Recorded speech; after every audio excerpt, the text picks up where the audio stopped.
기도하겠습니다. 하나님 아버지, 인자가 올 때 믿음을 보겠느냐, 이렇게 주님이 말씀을 하셨습니다. 예수님이 오실 때가 가까워질수록 세상에서는 예수님이 하신 말씀, 또 성경에서 말씀하시는 핵심, 하나님의 뜻에 맞지 않는 이런 설교를 통하여 사람을 미혹하여 영생을 얻는 것이 신앙의 목적이 아니라 세상 것을 취하려고 하는 방향으로 유도하는 이런 모습을 봅니다. 우리가 그러므로 진리를 분별하여 예수님이 하신 말씀의 핵심이 무엇인가, 성경에서 말씀하시는 내용의 핵심이 무엇인가, 하나님은 무슨 말씀을 성경을 통하여 했는가를 우리가 살펴봄으로 인하여 우리 믿음에 굳게 서서 구원을 받을 수 있는 그런 저희가 되게 해 주시옵소서. 이것을 위하여 이 시간에도 생명의 말씀, 진리의 말씀, 은혜의 말씀, 복된 말씀, 예수님의 말씀을 살펴보려고 하오니 주의 성령께서 임하여 주시어서 부족한 종 이것을 잘 깨달아 전달할 수 있게 하여 주시고, 말씀을 듣는 성도님들에게도 성령 임하여 주시어서 이 말씀을 듣고 잘 깨달아 실천함으로 구원을 받는 알곡이 되게 해 주시옵소서. 예수님의 이름으로 기도하옵나이다. 아멘. 오늘은 복음인 새 언약이다 50번째 시간을 갖기로 하겠습니다. 새 언약의 내용 중에 두 번째, 예수님이 하신 말씀 15번째 시간입니다. 예수님이 하신 말씀 중에 6번째, 천국에 대한 비유입니다. 예수님은 자기 자신의 운명에 대해서, 천국 복음에 대해서 등등 여러 가지를 말씀하셨는데, 오늘부터는 천국에 대한 비유를 몇 가지 살펴보려고 합니다. 예수님은 천국이 어떤 곳이다 라고 구체적으로도 말씀을 하셨지만 또 비유를 통해서 말씀을 했습니다. 그래서 비유를 보면은 천국이 어떤 것인가, 천국이 건설되기 위해서 어떤 일이 발생될 것인가 하는 것을 우리가 알 수가 있습니다. 예수님이 천국을 비유로 말씀하신 것은 우리에게 천국이라는 눈에 안 보이는 이런 추상적인 것을 알기 쉽게 이해하기 위해서 이 비유로 사용한 것도 있지만, 성경에 보면은 선택받지 못한 자들이 천국에 대해서 알지 못하게 하려고 비유를 사용하셨다, 이렇게 성경을 말씀하고 있습니다. 그래서 비유를 사용하는 이유를 예수님께서는 선택받지 못한 자들이 알지 못하기 위해서 비유를 사용했다고 이렇게 말씀을 하셨습니다. 그래서 하나님은 시편을 통하여 그리스도가 비유로 말씀을 하신다고 약속을 하셨습니다.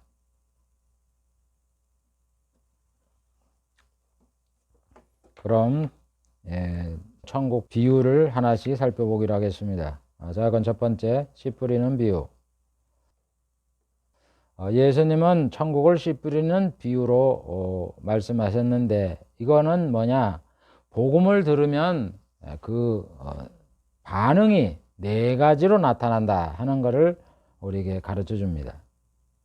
즉, 복음을 들으면 복음을 듣자마자 금방 관심을 잃어버리는 사람, 그 다음에는 어떤 사람은 관심을 가져서 교회에 나오는 사람, 잠깐 동안 신앙생활 하다가 그만두는 사람, 그 다음에는 꾸준하게 신앙생활을 하는데 열매가 없어요. 세상 것 때문에 치여서 근심 걱정 이런 것 때문에 열매가 없어요. 그런 사람 유형. 그 다음에는 풍성한 열매를 맺는 이런 유형이 있다 하는 것을 보여주는 게 씨 뿌리는 비유예요. 그래서 예수님께서 뭐라 그래요? 씨를 뿌릴 때 씨가 길 위에 뿌려졌다. 어떤 거는 돌이 많은 돌밭에 뿌려졌다. 그 다음에는 가시덤불에 씨가 떨어졌다. 그 다음에는 옥도에 씨가 뿌려졌다. 이렇게 말씀을 했어요. 길이라는 건 딱딱하잖아요. 딱딱하니까 씨가 그 밑에 뿌리를 내리기 힘들잖아요. 여러분 복음을 한번 전해보세요. 어떤 사람은 아예 그냥 듣자마자 그냥 딴 얘기예요. 관심이 없어요. 그런 사람을 말하는 거예요. 그 다음에는 돌밭에 뿌렸다는 건 돌 사이에 그 흙이 조금 있거든요. 그러니까 그 안에 씨가 떨어지면 약간 뿌리를 내려요. 그런데 그 밑에 돌이 있으니까 깊이 못 내린다 이런 얘기예요. 그러니까 잠깐 믿다가 그만두는 사람들. 그 다음에 가시덤불에 뿌린 씨라는 건 뭐예요?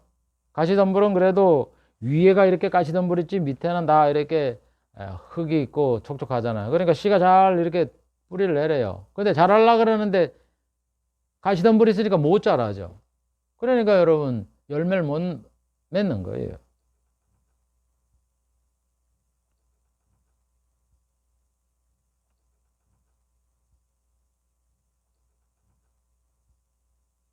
그 다음에 저 옥토에 뿌린 씨는 잘 자라서 열매를 맺는 것을 말하는 거예요.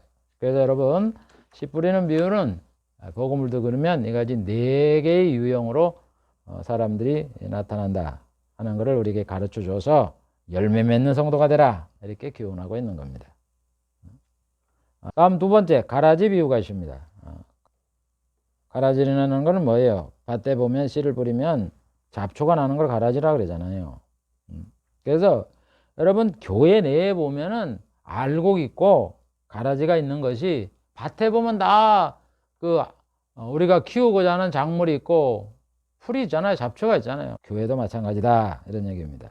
그래서 여러분 알곡이나 가라지나 다 하나님을 섬기고 예배를 드리고 신앙생활을 해요. 그러나 그 생각과 행동은 완전히 달라요.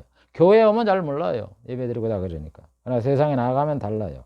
알곡은 하나님의 성령이 임해서 천국을 위해서 천국 가기 위해서 희생하고 사랑하고 이타적으로 살고 주님의 말씀을 지키라 그러면 순종하고 아멘하고 순종하지만 가라지는 안 그래요. 악령이 임해갖고 땅의 복을 위해서 일을 하고 남을 이용하고 이기적으로 살아가며 복음을 방해하고 말이죠. 이렇게 살아가는 사람이 바로 가라지예요. 여러분 밭에 가라지가 그 양보를 다 취해갖고 알곡한테 가는 거를 방해하듯이 여러분 가라지는 교회에 방해를 해요. 복음을 방해해요. 그래도 주의 사업하라 그러면 반대나 하고 그러잖아요. 그렇기 때문에 우리는 이 교회 내에는 알곡이 있고 가라지가 있다는 걸 항상 명심을 해서 교회도 그렇고 목사님도 그렇고 권사 장로 뭐 평신도 이런 사람들이 가라지가 있고 알곡이 있다는 걸 알고 또 혹시 뭐 아이고 큰 교회 유명한 목사님들이 신앙에 타락하는 걸 보고도 아이고 이거 뭐 예수 믿어야 허당이네 이런 생각하지 마세요. 그 사람은 가라지기 때문에 그러는 거예요. 우리는 그 사람들이 가라지 짓을 했다 그래도 교회가 다 가라지가 아니거든요. 천국이 없지 않거든요. 있거든요. 심판이 있거든요. 그러니까 우리는 그 사람들 보고도 낙심하고 교회를 폄하하고 복음을 부정을 하고 그러지 마세요. 가라지기 때문에 그러는 거예요. 우리는 알곡을 보고 신앙생활을 하고 주님의 말씀에 근거해 신앙생활을 해야 되는 겁니다. 그래서 낙심하지 말라고 이렇게 가라지 말씀을 하는 거예요. 이제 세상 끝날에 되면 이제 배교의 사건이 있잖아요. 배교가 뭐예요? 여태까지 전 세계에 영향을 미치면서 예수 믿는다는 이런 조직체가 예수를 안 믿겠다 이렇게 배교를 해요. 그러면 이제 우리는 깜짝 놀라죠. 와 뭐야? 걱정할 거 없어요. 가라지들이 하는 짓이에요. 그렇다고 천국이 안 이루어집니까? 예수님이 재림을 안 합니까? 심판이 없습니까? 있다 이런 얘기예요. 그런 거 보고 마음 흔들리지 말아라 이런 뜻입니다. 그게 가라지 비유예요. 다음 세 번째 겨자씨 비유. 그 다음에 누룩 비유. 예수님은 천국이 겨자씨와 같고 누룩과 같다 그랬어요. 우리가 잘 아는 바와 같이 겨자씨가 굉장히 작아요. 깨보다도 더 작아요. 참깨보다도. 근데 이게 심으면 아주 크대요. 나무가. 그 다음에 누룩도 여러분 밀가루에다가 누룩 이만큼만 집어넣으면 나중에 밀가루가 얼마나 돼요? 몇 배나 늘어나잖아요. 그러니까 처음에는 작지만 이 천국이라는 것이 처음에는 작지만 나중에는 크게 된다. 이런 말씀이죠. 그래서 여러분 천국이 예수 믿는 성도의 수를 받으래도 천국이 하나님의 백성이 들어가는 수를 채우는 거니까 예수 믿는 뭐 12명이 예수 믿고 그 다음에 뭐 120명이 묻고 뭐 이래갖고 수백 명, 수천 명 뭐 이렇게 늘어나잖아요. 지금 얼마나 많이 늘어났겠어요. 그래서 천국은 점점점 믿는 사람들이 많아지는 부흥하는 것을 천국이다 이렇게 말씀을 했어요. 그래서 사도 바울은 이방인의 충만한 수가 없기까지 그 다음에 충만한 수가 되면 이스라엘 백성의 남은 자도 구원을 얻는다 이렇게 말씀한 거고, 수를 말해요. 아브라함에게도 네 자손이 하늘의 별과 같이 많게 되겠다. 그게 뭐예요? 예수 믿는 성도가 하늘의 별과 같이 많게 됐다는 거 아니에요. 사도 요한도 대환란 기간 중에 구원받을 이방인의 수가 아무도 셀 수 없는 큰 물이라고 이렇게 말한 것이 바로 천국이 이렇게 누룩처럼 수가 많아질 것을 말하고 있는 거예요. 그 다음 네 번째, 감추어진 보물과 진주로 예수님이 천국을 비유를 했어요. 그래서 여러분 보물과 진주의 원석을 발견할 때 보면 이게 감춰져 있잖아요. 다이아몬드라든가 금이라든가 이런 것이 뭐 이렇게, 물론 노천광에서는 그게 될지 모르지만 되게 이렇게 땅속에 묻혀서 그 암석에 이렇게 존재하니까 잘 모르죠. 감춰져 있잖아요. 근데 이것을 아는 사람들은 어떻게 해요? 그걸 이제 땅을 살라 그러는 거죠. 그래서 자기 소유를 다 팔아 그걸 산다는 거예요. 그 다음에 진주를 산다는 거예요. 마찬가지다 이런 얘기입니다. 이 복음이 뭐예요? 복음 안에는 겉으로 예수 믿으면 구원받는다 그러면은 이게 겉에는 그러지만 그 안에는 보물과 진주와 같이 엄청나게 큰 가치가 있단 말입니다. 영생복락에는 엄청난 가치가 있다는 겁니다. 여러분 교회가 초라하고 그래도 이 안에는 엄청난 영생을 얻는 가치가 있는 거예요.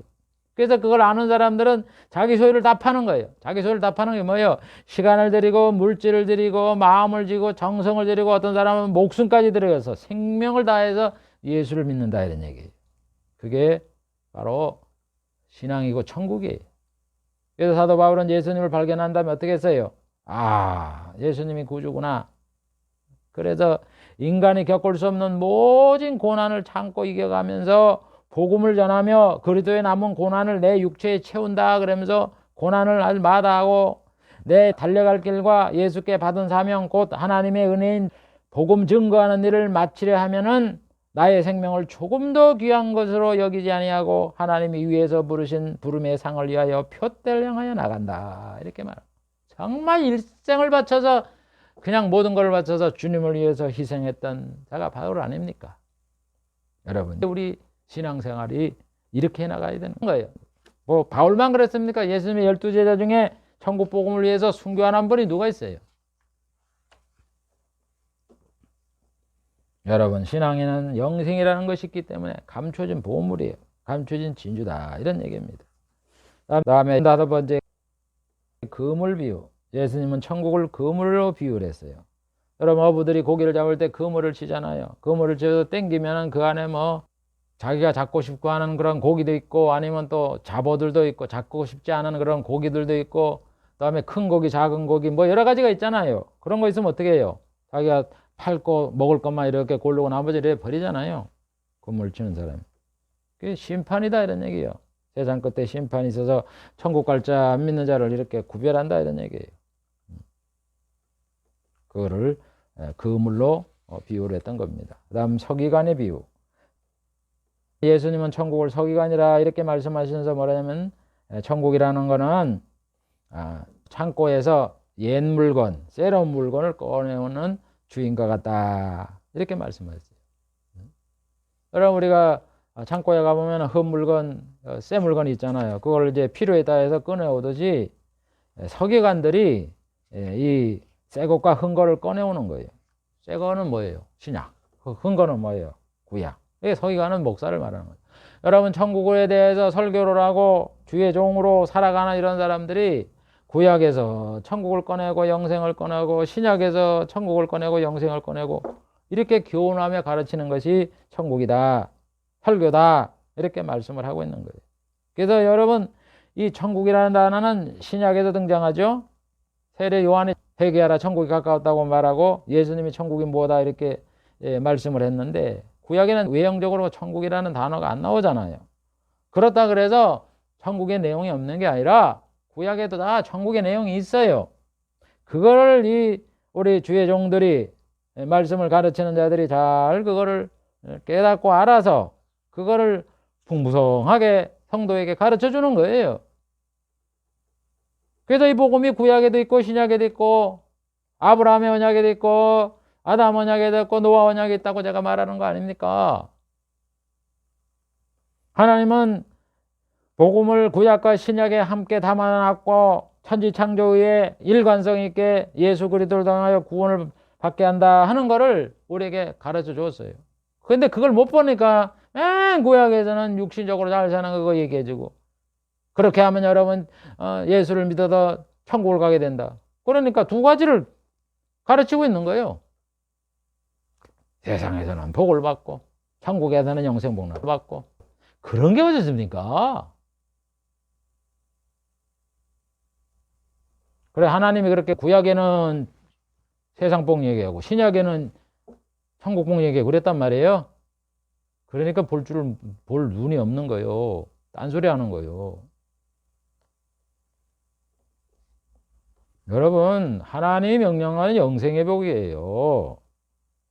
그걸 신약과 구약에서 말씀했는데 그걸 영적인 거를 모르고 그러니까 그런 사람들은 유대인하고 똑같이 되는 거예요. 야 봐라 하나님이 율법을 잘 지키라 그랬지. 어디 안식일도 안 지키는 율법을 어기는 예수님이 와서 자기가 하나님의 아들이라 그러는 성전을 하나님을 모독하는 이런 죄를 범한 자다. 그래 죽이듯이 똑같은 사람이에요. 다른 서기관이 되세요. 구약이나 신약이나 똑같이 다 천국에 대한 영생의 말씀이다라는 걸 가르쳐야죠. 그 다음에 7번째 품삯제 비유. 예수님께서는 천국을 말씀하시면서 아침에 일찍이 온 일꾼이나 낮에 온 일꾼이나 저녁에 온 일꾼이나 똑같이 동일하게 하루의 품값을 주었다. 천국은 이와 같다. 이렇게 말씀하시는데 이게 뭐냐? 일찍 믿든 늦게 믿든 뭐 10살에 믿든 모태신앙이든 죽을 때 믿든 뭐 10년을 믿든 5년을 믿든 3년을 믿든 다 믿으면 똑같이 영생을 준다 하는 그런 말씀이에요. 다음 8번째 포도원 농부 교체의 비유. 예수님께서는 천국을 포도원 농부의 교체로 비유를 했어요. 한 집주인이 포도원을 만들고 울타리를 만들고 농부한테 세를 두고 다른 나라 갔는데 이제 열매를 맺을 때가 되니까 종들을 보내서 열매 이제 세를 받으려고 보낸 거죠. 그랬더니 그 농부들이 그 종들을 때리기도 하고 어떤 사람은 죽이기도 하고 그래도 아들을 보내면 이제 주겠지 생각을 하고 아들을 보냈더니 이 사람들이 하는 얘기가 이 아들이 이제 그 포도원 주인의 상속자니까 얘만 없애면 그 상속이 이제 우리한테 돌아갈 것이다. 이래가고는 아들도 주겠다는 거예요. 그래서 이 포도원 주인이 와서 어떻게 합니까? 악한 농부를 진멸하고 그 다음에 그 포도원을 다른 농부에게 세를 주었다는 겁니다. 이 비유가 뭐냐면은 크게 천국을 건설하기 위해서 아들이신 예수님이 유대인에게 죽게 될 걸 말하는 거예요. 포도원을 만들었잖아요. 이 포도원이 뭐냐면은 하나님의 구원을 말하는 거예요.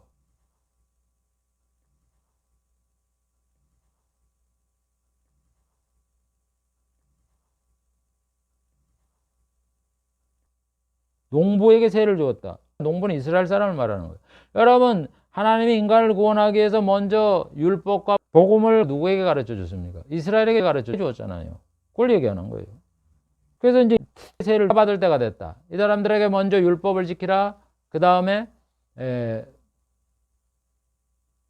모세와 같은 선지자가 오면 그의 말을 들으라. 그래서 이제 열매 맺을 때가 됐단 말이에요.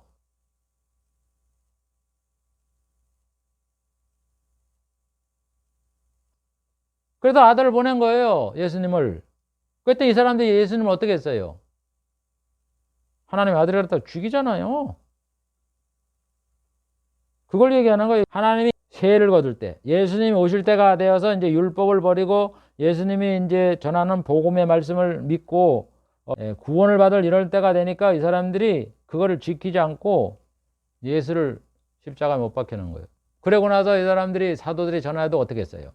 사도들을 이제 복음 전한다고 찔려서 자기들이 살인자라고 찔려서 이제 야고보 사도를 죽이고 말이죠. 베드로를 옥에 갇혀서 죽이려고 이러잖아요.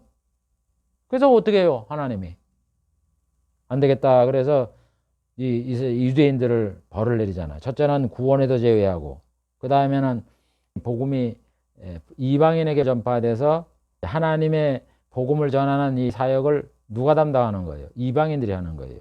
그리고 유대인들은 로마에 그 대항을 해서 나라가 빼앗기고 세계로 흩어지는 이 벌을 내리는 거예요.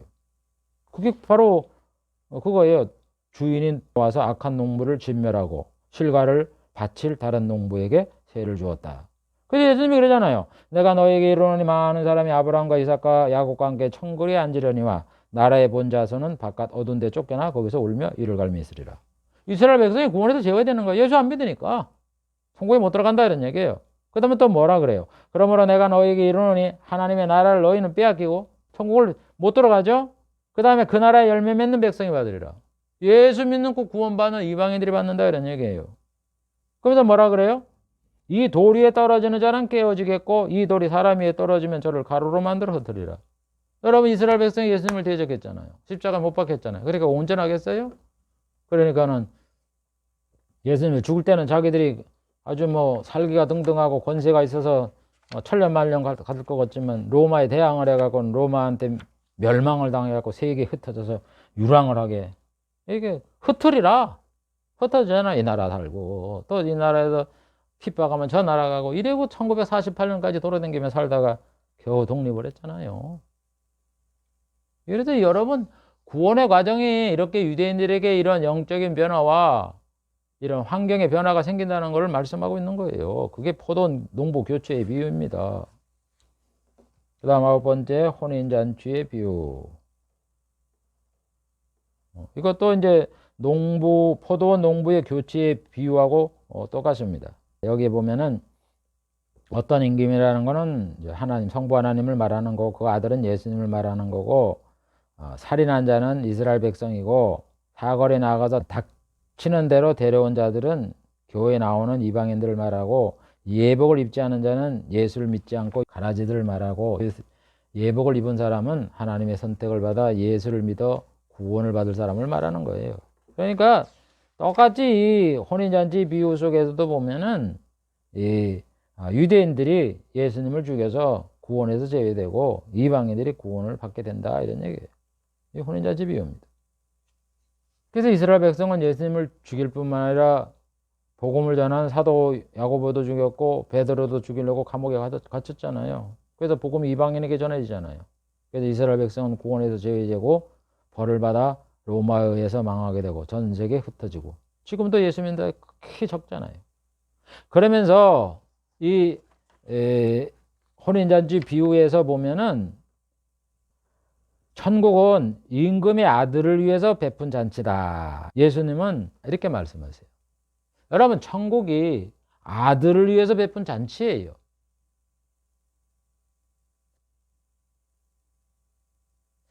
그러니까 성부와 성자는 서로에게 영광을 돌리거든요. 특징이 우리는 나한테 영광을 돌리려고 그러는데 성부는 성자에게 영광을 돌리고 성자는 성부에게 영광을 돌리는 거예요.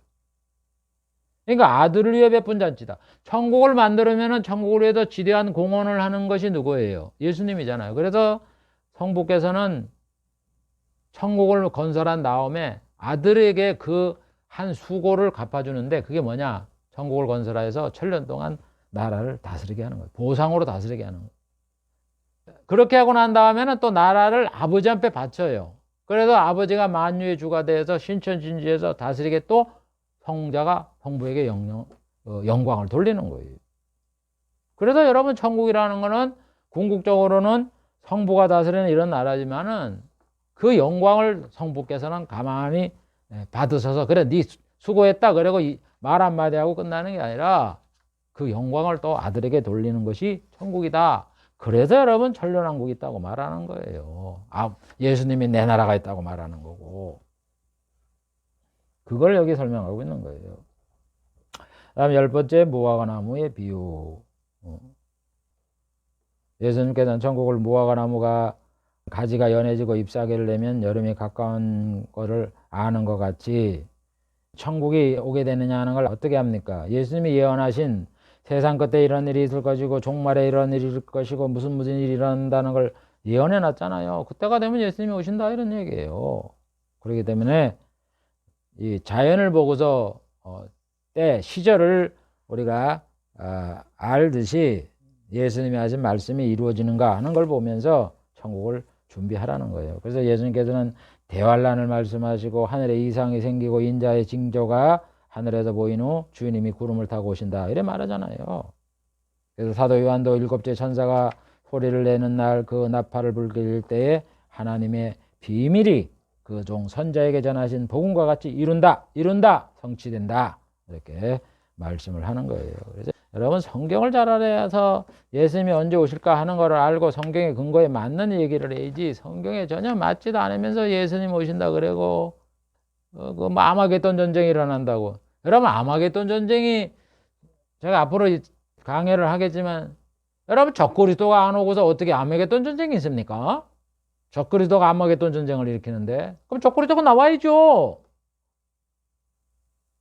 지금 적그리스도가 나와서 우상을 세웠습니까? 그 예루살렘 거룩한 곳에 안 세웠는데 자꾸 아마겟돈 전쟁을 그래요.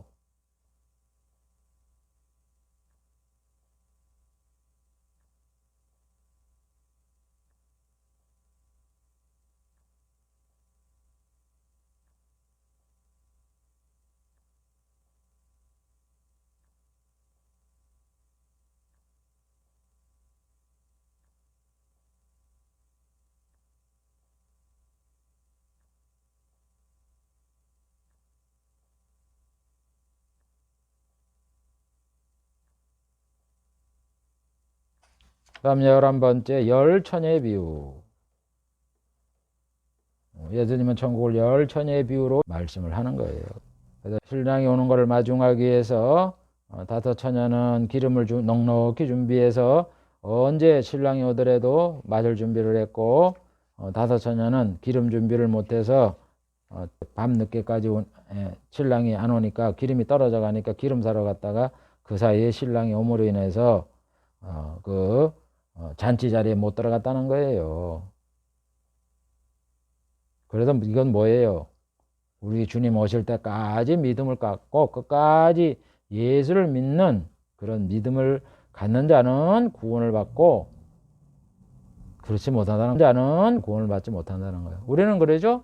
아니 뭐 예수 믿으니까 뭐 교회 안 나가고 뭐 신앙생활 조금 안 한다 그래서 난 예수 믿으니까 천국 가겠지. 천만의 말씀이에요. 기름 잠깐 떨어져 기름 사러 간대. 그때 문이 닫혀서 안 내려준다고요. 내가 너를 알지 못한다고 이렇게 예수님이 말씀을 한다고요. 여러분 내 마음대로 예수 믿지 마세요. 예수님이 하신 말씀을 들어야죠.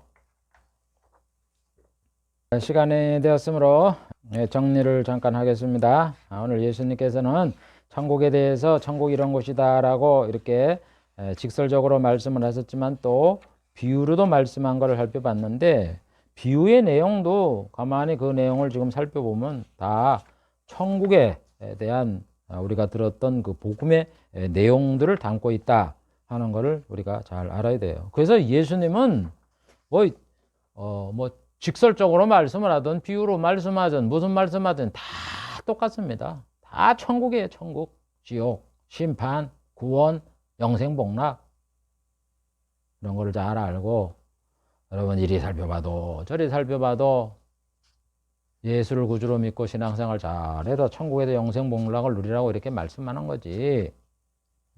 여기서는 이 말씀하고 저기는 저 말씀하고 그거는 거짓 사건들이 여러분들을 미혹하기 위해서 하는 소리니까 그런 걸 분별해서 그런 데 귀 기울이지 말고 그런 데서 나와서 참된 진리를 가르치는 이곳에서 신앙생활 잘해서 구원을 받는 그런 성도가 되시기를 주의 이름으로 축복을 드립니다.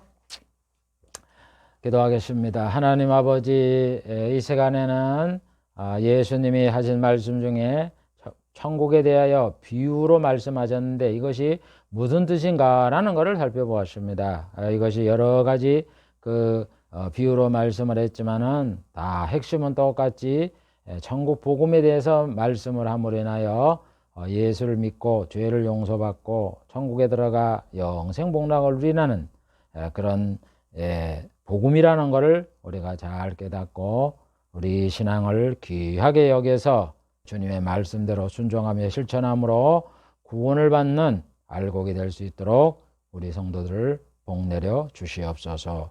예수님의 이름으로 기도하옵나이다. 아멘.